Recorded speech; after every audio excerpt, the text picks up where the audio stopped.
So, first question, obvious question. The record, the album, Guy. Why, why you, why now?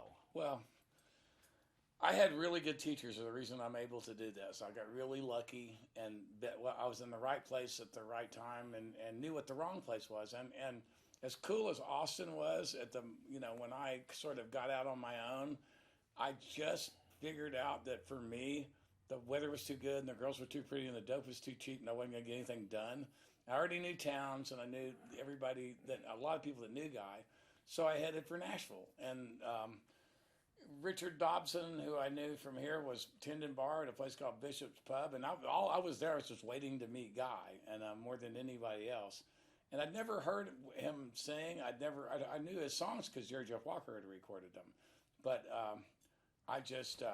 he was the missing piece of the puzzle. And I walked into Bishop's Pub one night, and Richard said, "Guy's in the back." And I walked back, and I had this beat to hell cowboy hat that nobody would have recognized me with that at the time. And I just slipped into a corner and watching him shoot pool.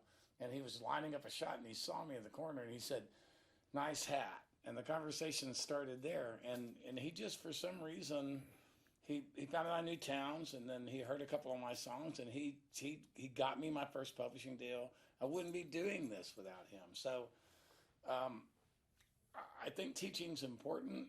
I teach myself.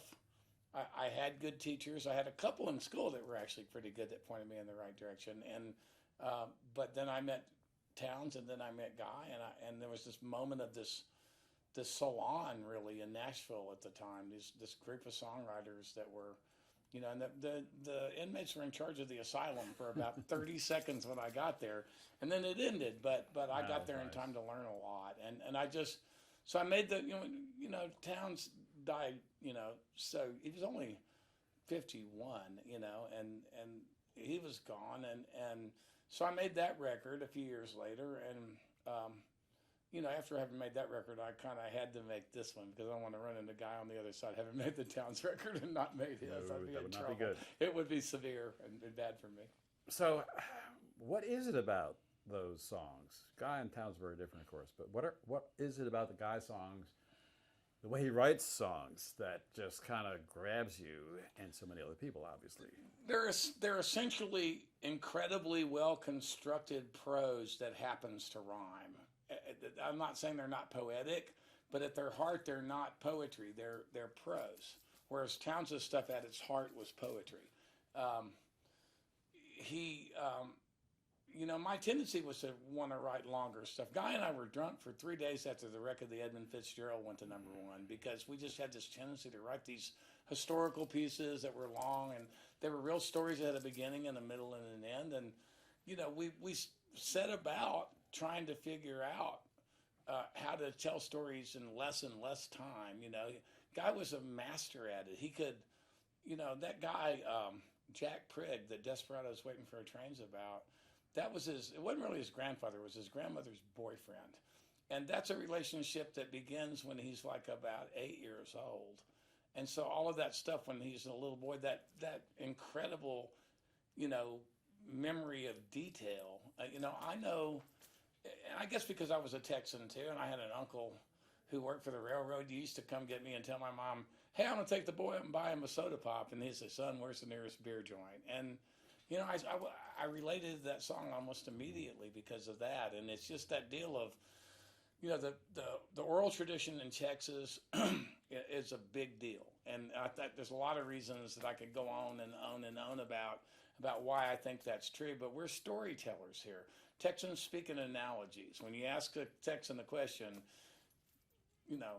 be prepared to be around for a while waiting on the answer. And it's just, he refined that, something that Texans do and something that he grew up with, into art, into this thing that he worked at and honed until I think he was the greatest story songwriter that's ever lived. Well, there's the storytelling, there was the vivid imagery, and then, like you say, just putting it to rhyme and some music, and you got it made. Yeah. So how, in the name of God, do you decide which songs to cover of Guy Clark in a tribute record? Well, there was some surrender involved. Because the difference between Guy and Towns is like the difference between Kerouac and Ginsberg. Kerouac and Towns were not that disciplined and didn't live to be old and didn't write much the last decade or two of their lives. Guy lived 20 years longer, just like Alan did, and wrote till the very end. And he wrote pretty much every day, or at least tried to. And I tried to emulate that, thank God. And it's one of those deals that I just don't. His stuff, God, the way he did everything. He built guitars, and they're beautiful instruments, and they sound great. And it's something that he'd been doing all of his life. He built a boat. He grew up part of the time in West Texas, part of the time in Rockport. And when he was a teenager, he built a boat. And it's just the kind of guy that he was, and he just didn't have. It was pretty easy to believe that you could do anything, but just watching Guy Clark just live his life the way that he did. So when you're doing a record that's a tribute to such an iconic songwriter and somebody who you worshipped, how do you put yourself inside his songs? Well, I mean, the songs on this record, are the ones that I was most closely attached to myself. So a lot of people are heartbroken because the Cape's not there, and there's some other songs I could have had on it, but I went with the stuff that I was either there when it was written or the stuff that I just related to myself as a listener. And that's, I just finally decided it's my Guy Clark record, so I had to just let people want to be mad at me, they could be mad at me, but I just, getting inside of them is like this pick right here. This is the only kind of pick I can use. And it took me years to come around to this. But as far as I know, Guy Clark invented it. These are made by a guy named Fred Kelly in Chicago. He manufactures them. But Guy Clark used to take flat picks because he couldn't hang on to a flat pick, and he wanted that attack of a flat pick. And he used finger picks and a thumb pick for years. And he started making his own combination flat picks. If you look at it closely, it's a flat pick with the band from a thumb pick to hold it on your finger attached to it. And as far as I know, Guy Clark invented this. And it's the way I play guitar. I guess I knew it was true, but I was sort of stunned when I started doing these songs. About halfway through the process, it's like I'm more Guy Clark than I thought I was. Who I am as a performer and as a writer. I knew as a writer, but as a guitar player, more of it comes from Guy than probably anybody else. You said in some interview, probably somewhere, that the job of a songwriter is empathy. Absolutely. What do you mean? I mean that people don't care what what your experiences are. They care about your experiences that they can relate to. The big lesson was, I was doing a fundraiser in Nashville, and Johnny Cash was on it, and he came all the way across the room, and he said, "Man, I really like that song of yours, Little Rock and Roller." And at first I was just trying to keep from, like passing out because Johnny Cash had said he liked one of my songs.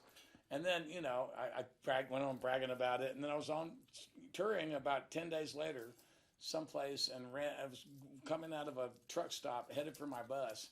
And a truck driver, stopped me. He said, "You're Steve Earle." And I said, "Yeah." And he goes, and that's probably the first time anybody really recognized me in public. He said, "Man, I love that Little Rock and Roller song." And then it dawned on me that what did Johnny Cash and the truck driver have in common? That they both had kids, and they traveled, and they missed their kids when they were gone. So, it's that's what it's about. It's what people. You got to be willing to put some of your stuff out there. You can only write about what you know, but it's also important to keep in mind that people don't want to hear you feeling sorry for yourself because you're riding around a bus that costs more than their house. That's one thing, and they do think that I do have the best job in the world, and I've never tried to lose sight of that. I get to do something that I love doing and make, an embarrassing amount of money for a borderline Marxist doing it. So, always, respect for the audience, will keep you in line of that as a writer, that idea of empathy, the idea that it's how you feel, and it's important that it's how you feel. But looking for the things that you feel that you're pretty certain somebody else has felt before. In other words, what this does, what songs do, I think, better than anything else, is that it makes people know that they're not alone. That's That's empathy. And they connect with different people in different ways. Absolutely. Speaking of borderline Marxists, so what's with the hammer and sickle and skull and crossbones on the drumhead? I'm a socialist. I don't think there's any secret about that at this point in my life. And it just started a long time ago. It was the idea of being, the association with skulls began with Copperhead Road. I wrote this song about a guy who's a Vietnam vet, and he's, growing marijuana up in some holler in Tennessee. And I designed that cover, and my concept was a patch. There were some units, some military units that had skulls incorporated into their logos, and I just made up this patch. The idea of, this was his military unit, and we actually had we had a seamstress in L.A. make the patch. She did hand embroidered patches, made the patch, sewed it onto a piece of camouflage cloth, and shot that as the cover, and it was all. It was just all part of that story. It was like, because it's a concept album, at least side one is. It's my post-Vietnam record. It's us reacting to, the same period as when Platoon comes out and Bruce Makes Born in the USA. We were all finally starting to talk about Vietnam. It just took 10 years before anybody was ready to talk about it. In that context. Yeah. All right, so when it comes back to Guy, one of your few regrets is that you never co-wrote a song with him. Not for his lack of interest by any means. Right. And see, keep in mind that one of the things Guy taught me was not to co-write. He didn't co-write very much. I mean, Susanna did it. He and Richard Dobson and Susanna wrote Old Friends, but that was years later. And, after we were both touring and I was sort of out of touch. So I don't know when he changed his mind. I do know that he kept himself writing towards the end when he didn't feel good. He had cancer for a long time, and he was really tough, and he really fought. But it was like, he figured out that bringing these kids in and writing with them, would keep him writing, and he'd write songs that he wouldn't have written otherwise. And he told me one time, I was there visiting. And he was at home. He wasn't in the hospital. He was at home. I was just at the house, and I was getting ready to leave. He said, we need to get together and write a song on one of these trips. And he said, not for us, for the grandkids. He said, because by that time we both had grandkids. And I said, yeah, and I would do it. And I do co-write from time to time, but I don't do it that much. And I live in New York, and I got there when I got there. And a lot of the times, the last 2 years, he just didn't happen to be feeling great on the days when I got there. It was just sort of some days better than other situation, and I don't have very many regrets. That sounds odd coming from somebody that's messed up as much as I have, but the truth is my survival has dictated that I come to terms with most of those regrets, and that one's I'm not sure I ever will be able to. You've got a lot of Guy in you though, even without having co-written with him, Yeah, So I mean, it's funny. funny. Channeling through you in one way or another. Well, I hope so, because, I don't, when this record, the Towns record, by the time I made it, there was this sort of hipster faction that had discovered Townes Van Zandt, and there was an audience that I already knew was there. Guys probably, these two guys are my teachers. My audience is not the biggest in the world, but it's actually larger than their audiences were for their own records, and I knew that. And part of the mission is for some people to hear these songs that have never heard them before. But then after I made the record, it dawned on me, this record, the response to it's been incredible. And these songs are so much more accessible than Townes' songs are. When people hear these songs, they get it almost immediately. It's like, they don't need to know who Guy Clark is or was. They just need to hear the story these stories tell themselves.